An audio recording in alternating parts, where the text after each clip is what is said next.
Welcome to the Fair Dinkum department. Today we've got a pretty easy task. Is the outrage over the weekend's footy stories real or ridiculous? I'm Chris Danks, I've got Liam O'Loughlin over here. We are the Fair Dinkum department. Fair Dinkum department round 1, 2023. Big fella, did you watch every single game this weekend? I didn't watch every single game. I watched all the games on Saturday. Yeah. Thursday, Friday night games. Missed one of the games on Sunday. But yeah, it was a fantastic round of footy to open things up. Plenty of close games and some big crowds as well. I was so pumped on Thursday night watching the game. I loved it. Footy is it's so good to be back. And especially when you started off with a Golden Point game, the best. Yeah, you can't start things off any better than that, really, can Yeah. you? Two of the competition heavyweights, and yeah, just continued throughout the weekend. Obviously, some really close games, as I mentioned. Sharks and Rabbitohs was a pretty good game on Saturday night, and obviously the Dolphins getting How things good? off. Awesome to see. 30,000 people or more at Suncorp for their first ever game, so very exciting. Throwing a huge spanner in the works for my plan to have a very quiet Sunday. No beers, make yourself super fresh for Monday morning. Suddenly, Wayne and the Dolphins coming out of nowhere. Me riding them the whole way home. I haven't heard from that many people who are upset about the Roosters losing. No, I don't think no one's ever upset when the Roosters No. lose, are they? It's that, they've been good for such a long time, so everyone's usually pretty stoked to see them lose. So, as we said, the premise is pretty easy.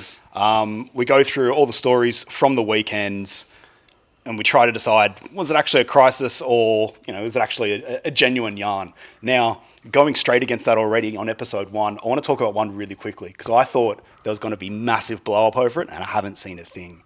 I'm a massive Sharks man. And watching the Rabbitohs on Saturday night as they carved up my boys, and they were giving it to the Sharks fans, as they well should. It goes both ways. Like, I've been at Shark Park. They're not the politest of crowds. But you see on the TV coverage, Trell and a few of the boys, every time they scored, like just a cheeky wink here and there, I was so for it. I'm a massive Trell apologist at the best of times. But I thought it was going to be like, oh, you can't do that. Rah, rah, rah, rah. The usual people coming out saying it's too Americanized. I haven't heard a whisper. Maybe things are changing.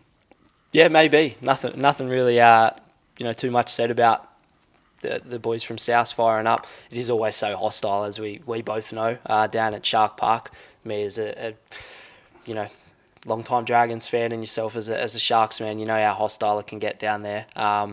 Keon and Campbell Graham as well, they were firing up. Campbell Graham was on Matty Johns on Sunday night talking about it, and he said, not usually like that, but they got to me a little bit, so the Sharks fans can certainly do that, but it was good to see nothing was said about it, nothing negative was brought up, and the boys were allowed to have a bit of fun, and, they deserve to because they, were the better side on the night. Oh yeah, they carved the Sharks up.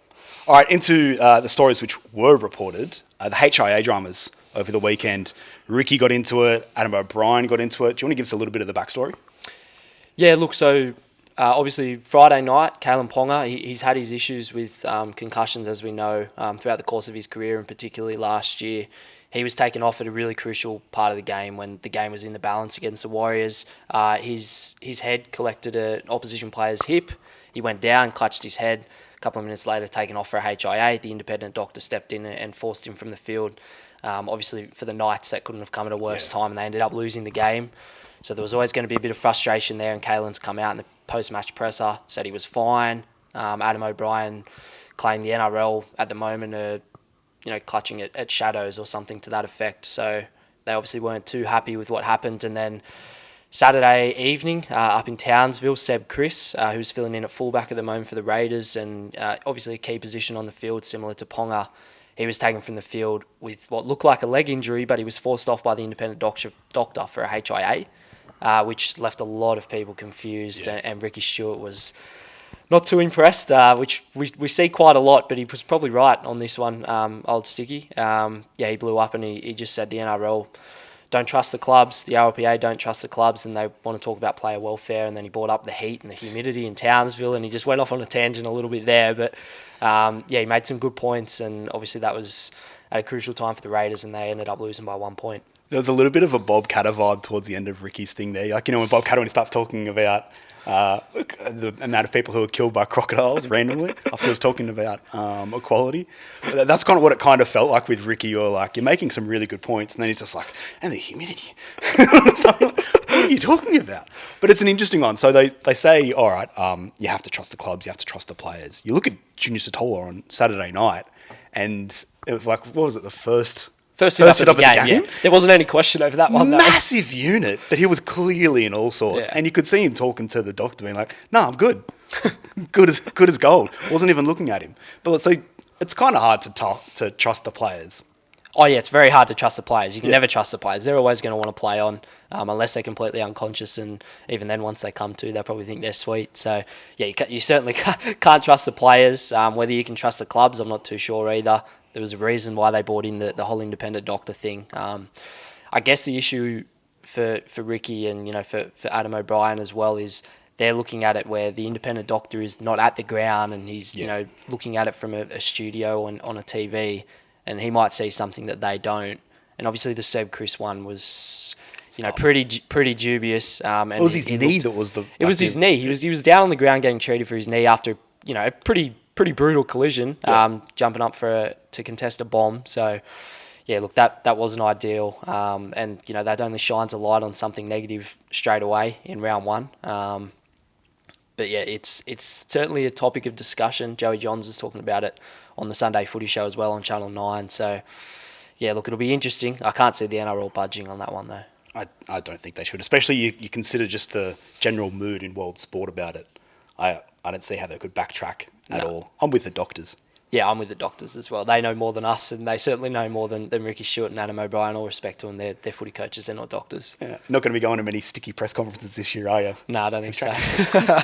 All right, so I think we can all agree this is going to be something that's going to come up every single week. Oh, yeah, 100%. And I think you just got to back what the doctors say. There's nothing that can be really done about it. Although, I think they'd make a fair point if you do have an independent doctor on the sideline, perhaps. Yeah, that's all that's going to do is increase costs for the NRL, and we know they, a bit stingy with their money sometimes, so they might not want to have 8 doctors a weekend having to go out to all different grounds. So at the moment, this is the system they've got in place, and while it's not perfect, it is there for the players' welfare, I guess. So moving on, Dolphins shock win. Have you been to Peter Wynn's Score? Sponsor us. And got your Dolphins jersey just yet? You look great in red. Yeah, thanks. I spent a lot of time in red, obviously, as a disappointed Dragon supporter. But the Dolphins were fantastic. I managed to catch up on the KO Mini when I got home yesterday, and yeah, they were fantastic. I was looking at the two lineups on paper during the week, and I thought, this could be a lot closer. I think the line was about 18.5, which, if you're looking at that and you're a big punter looking at $1.90 odds, you're probably slamming that. In round one, the Roosters missing, probably close to $2 million worth of talent with the likes of Joey Manu and Hargreaves and Angus Crichton all sidelines. And the Dolphins were always going to be up for it as well, big crowd. Their first ever game, some experienced guys in the forward pack and some really talented young players as well. So I wasn't too surprised to see them win. I didn't think that they would win in that kind of fashion. I thought it would be very close. But yeah, they completely outclassed the Roosters. That was incredible. I thought O'Sullivan played really well. Obviously the forwards were very good. Katoa was good. The hammer was good. But I just thought Sullivan, in terms of controlling the tempo of the game, I know he's been highly touted, but he was good, man. Yeah, he's just been around for a while now, and he's been to a few different clubs. He's been in a few different systems. Yeah. Never been able to get the starting position for one reason or another. He's not the most explosive or dynamic player or anything like that, but in a team where you've got guys like Katoa and the Hammer, exciting young players, Sean can kind of just kick to corners, do the gritty stuff. Yeah. Doesn't have to be too fancy. So I thought he was really good. Felice Kafusi was awesome. He came out with a point to prove. There's probably been a little bit of criticism around him, I guess, in the last couple of years. His form's dipped off. He's not getting any younger, but yeah, he monstered him yesterday. Yeah. He came out and he was belting blokes and causing errors. And yeah, Wayne said in the post-match press conference that he really changed the game and brought the momentum in their favour. And yeah, it was great to see 30,000 people at Suncorp, not for a Broncos game, for a Dolphins game. Whether some of them are casual fans or whatever, that doesn't really matter. the main thing is that they're there and they're supporting a new club, and the Redcliffe club has such a proud history, even if they don't want to acknowledge it at the moment. So the mystique of Wayne Bennett, always been known as a people manager, not an X and O's guy. Demetrio did most of the work when they were at South, which everyone readily admits. Is this just going to be a round one thing? Like, are they going to be a top 8 team? There's a lot of excitement, but we just finished round one. Yeah, it's only round one. Let's not get too excited. Let's not get too carried away. There's a lot of good teams in the competition, and there's 27 rounds this year, so there's a long way to go for the Dolphins. But they've started well, and they've exceeded expectations already. I think for how they played against the Roosters, I don't think they're going to be anywhere near the top 8 once the 27 rounds are said and done. They just don't have the quality or the depth across their roster. But they'll play tough. They'll be hard to beat. But I can't see them getting blown out by 40 or 50 too often, if at all, throughout the season, just because Wayne will instill that belief in them and that confidence. But yeah, they probably just lack a little bit of class across the board and some experience in key positions as well. Knights beat the Roosters in round one. Was that last year? That was last year. Jake Clifford was leading the Dally M after 2 rounds, and then he was not playing NRL and shipped off to the UK. Because Knights went 2-0, I remember now. So yeah.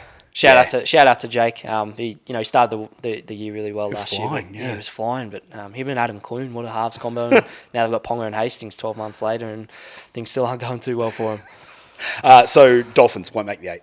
No, I don't think so. They won't get the spoon. No, I don't think they'll get the spoon. No, I think I said that before the season as well. Like, they've got enough good players and some experience, but just depth wise, and their outside backs are probably a little bit shaky compared to some of the the clubs that are going to be battling it out for bottom half of the 8 or the top 4. So yeah, I don't think wooden spoon, but I don't think top 8 either. I think what you said's a good point, that before that they're going to be a tough team to play. Like, they've got some good forwards, maybe at the tail end of their career, but they've got guys who've been in big systems, especially the Storm system. They know how to play. They know how to grind a game out. Oh yeah, 100%. Like, and Marky Nichols as well, the GOAT. Crossed for a try yesterday, which he always loves. He always loves seeing the big boys get over the line.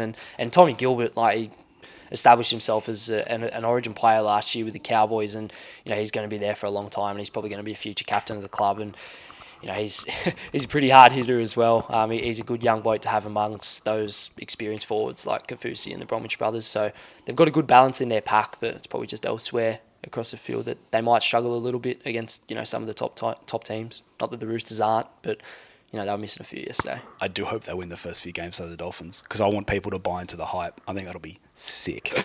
On to Wade Graham's suspension. So it came out yesterday. Graham, if he challenges and loses at judiciary, 4 games. If he takes an early plea, 3. Has no prize. It was the 65th minute, I think, against the Rabbitohs. Left his feet. Looked like, to me, completely unbiased, looked like to me at the time it was a legal shot right on the ball and shoulders, centimetres in it, but he went flying through the air. Twitter, which is the last bastion of credibility in the world, was blowing up saying it was just a good hit. What are your thoughts? It was a good hit.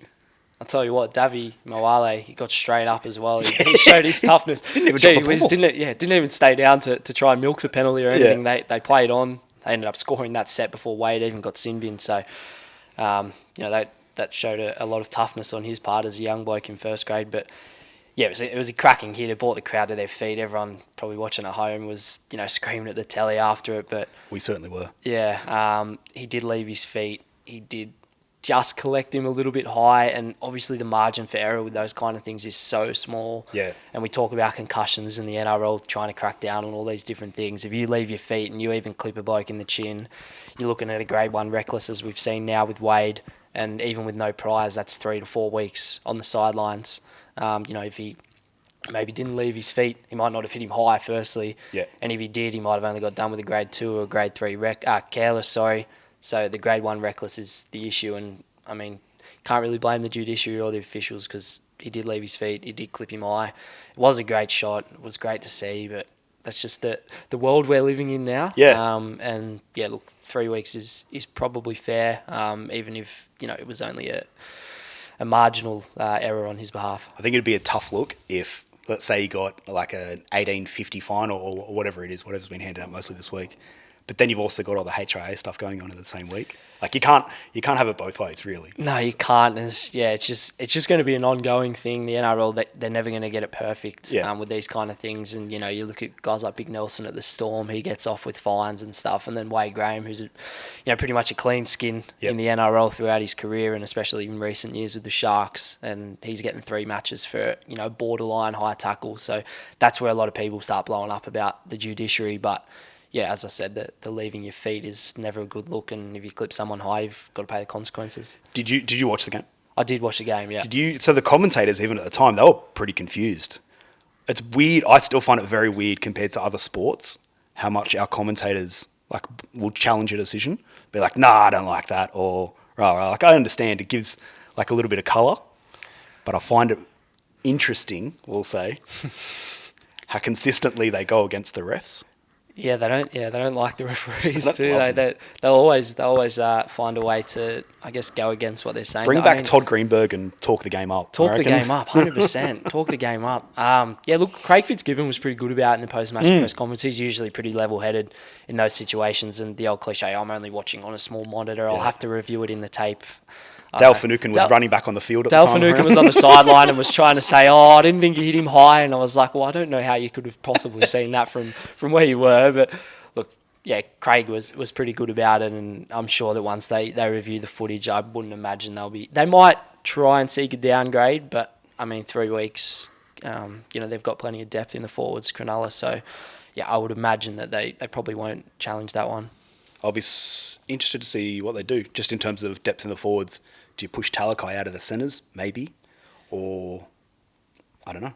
Yeah, Talakai, I guess, didn't have the greatest night defensively, that whole edge up against... Yeah, the left edge. He wore a lot of the brunt for it, but Moyes wasn't great. So Wilton probably didn't have a good one. Yeah, they could move Sifa back into the forwards, and obviously young KL that we spoke to during the pre-season, he had a breakout year in Cup last year, and he's just begging for an opportunity in the centres. So they certainly do have options there, Cronulla, if Wade is out. So it'll be interesting to see which way Craig Fitzgibbon goes. For what it's worth, I'm fine with the suspension. I thought it's unfortunate, but also, if they're going to do a hard, as we love to do in Australian sport, if there's going to be a line in the sand, I'm fine with that. Yeah, I guess, and then you look in the game before it as well, like Geordie Rapiner didn't get sin-binned or sent off for a blatant shoulder charge to the head. That's where that's where people get, so fired up, because you see one thing 45 minutes or an hour earlier, and then, in the next game, it's completely different. But I guess that's different referees, and yeah, it's subjective, I guess, sometimes. But yeah, Geordie Rapiner getting the same punishment as Wade Graham. He loves a brain explosion. Oh, I know. God, he's such a good player, but far out. He loves a penalty. I think he gave 3 penalties away the other night. So, yeah, they're both facing 3 or 4 weeks on the sideline, those two boys. Nice little holiday early in the season. Dally M changes has just come out over the weekend. Things are changing. Why change a system which seems like, at least, it was working? Do you want to give us a little bit of the backstory of how it's actually going to work now? Yeah, so the great man Buzz Rothfield was on the radio and had a column on Sunday speaking about the Dally M changes. I'm not sure why they're changing it now, but what's happening is they're moving to 2 judges per game. Yeah, right. Going to be completely anonymous for whatever reason. Whatever reason. Who would have thought? Yeah. 2 judges per game, maximum of 6 points for a player. So we've seen a few guys already in round 1. Jeremy Marshall-King, Lockie Ilias had standout performances. DCE as well with a hat-trick for Manly. They've got 6 points right off the bat in the Dally M voting. With the new 2-judge system, it's interesting. I'm not entirely sure why they've done it now, especially because I don't think anyone was debating the result of the Dally M in the last 2 years. Tom Trbojevic 2021 was the clear standout winner, and Nico Hines last year was certainly more than earned it, and that showed in the voting, the 3-2-1s last year, not the 6-4-5-3-2-1 that they're going to have this year. It showed that he was the best player in the competition ahead of Benny Hunt and Teddy. So I'm not sure why they've changed it now. Maybe after Jack Wyden in 2020 they could have changed it, but it seems a little bit there's a bit of a disconnect there for me. It'll be interesting to see how it goes. I guess as probably the same thing as the HIA. We're going to hear about this every weekend because there is always one howler throughout the year while it's still out in the front before it goes in behind closed doors. But it always seems to end up correct. We were just going through the list all the way back to 2015-16 before. And there was none there that thought, no way, they weren't the standout player of the year. Yeah, it usually works itself out, Yeah. doesn't it? Like, the best player in the comp usually tends to win the Dally M every year, except for maybe Jack White a few years ago. But yeah, I don't know how this new system's going to work, and the anonymous judges will certainly be interesting. Yeah, there were plenty of judges that copped some criticism over the years, but that's part and parcel. It is subjective as well. Yeah. And now I guess the issue is that in one game you could have, one judge say Latrell gets 3 points, and then another judge says he gets 1. And it's like that. There's going to be a disconnect there, and you've got two different opinions for one game. So it'd be interesting to see how it plays out. And yeah, I'm not sure how it's going to affect Ben Hunt's chances this year. So it'd be interesting. I enjoyed, for what it's worth, I really enjoyed seeing which former player or which NRL identity voted each week. Not to pile shit on them, I just generally found it interesting. Like, I don't know, maybe it was just because Lockyer is standing in the game. Like, if you'd look at his points and be like, okay, sweet, it's Darren Lockyer, he knows what he's talking about. Where if it was like a forward from the 80s. Blocker Roach. Blocker Roach. Who can say his name. Who typically wears orange and black a lot. Would never give a Raiders player 3 points, I don't think. Final one, and this is probably more of a last week thing, but they're still coming out. NRL pronunciation videos. Maybe because we talk about footy players so much, and especially me in the past have murdered some names. I was really cognizant of it during round one. I thought the commentators did an awesome job because, and it's a horrible thing to say, but there has been so many names mispronounced for so long. It was great, I thought, to see them actually like trying to right a wrong from a very long time ago. Yeah, it is good. It's good that the clubs are getting on board with this as well. Yeah. Shout out to the Ingoa project on Twitter. They've been really pushing this for a while, pronouncing players' names correctly, and it is so important, especially for our Polynesian players, that it means so much to them and their families for their names to be pronounced properly. It does make it difficult when players have been playing in the NRL for so long, and then they say no, this is actually how it's pronounced, and you have to kind of relearn it, I suppose. We've seen it with Josh Papali'i. Obviously, he was going by Josh Papali for so long. And eventually, I guess if you get to a point in the game like him or a Junior Barlow, where they've been playing for so long, they probably feel more comfortable. But now, if the clubs are getting on board and the commentators are getting on board and, they're really keen to learn, I think it's a great thing for the game. People are going to stuff up as well. Like, you're not going to get it right. There are some pretty difficult names in rugby league. There's not too many John Smiths running around now. So not in first grade anyway. No. So it does make it difficult for the commentators, and for us talking about these players. But it's important to them, so we should make it important for us, I think.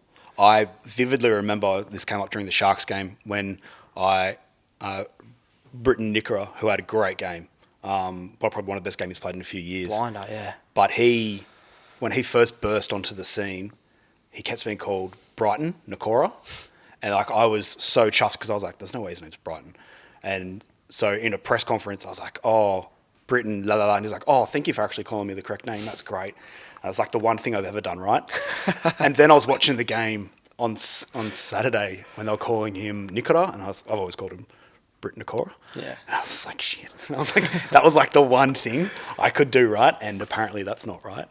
But as you said, it's probably going to be a bit of a teething period for the first few weeks, but if we can't get the players' names right, what are we doing? Yeah, exactly. Yeah, and if the clubs are going to help out with that kind of stuff as well, it will make it easier over time, and then it'll just become the norm for, especially the Polynesian guys to have their names pronounced correctly from the moment they step into the NRL, and we won't have guys going by the wrong pronunciation for 8 or 10 years. Although in those NRL, if you haven't seen them, each NRL club has released a video just where it cycles through all the players pronounce their names, and it's great. Where there's some guys, there's one or two who just have names but just like a Chris or a Liam or whatever, and then there'll be someone else whose name will be like, oh crap, I've had that wrong the whole time. Yeah, and they're back to back. But yeah, I'm into it. More of it. Yeah, 100%. Let's keep it going. That's it. Round one. Done. Pumped. Episode 1. Loved it. Favorite game of the week. First game, as I said, Golden Point. More of that. I really enjoyed the Friday night game, to be honest. Yeah? I was high on the Broncos before the season started. Bullish even. Yeah, bullish. That's exactly how I describe it. I said top 4 before the season, and don't want to toot my own horn too much, but they look like a top 4 side the other night against the Roof. Actually, before we go, of course, special shout out to Penrith Panthers fans who are dead set riding Ivan Cleary already. It's round 1, you're back-to-back premiers. Yeah, you lost by a point. Yeah, you just won 2 comps in a row and you had a minor premiership in 2020. How do you think like Dragons or Knights supporters feel? They've barely made the finals in the past decade. So, yeah, just settle down, boys. All right. All right, on that, we will see you next week. Beauty.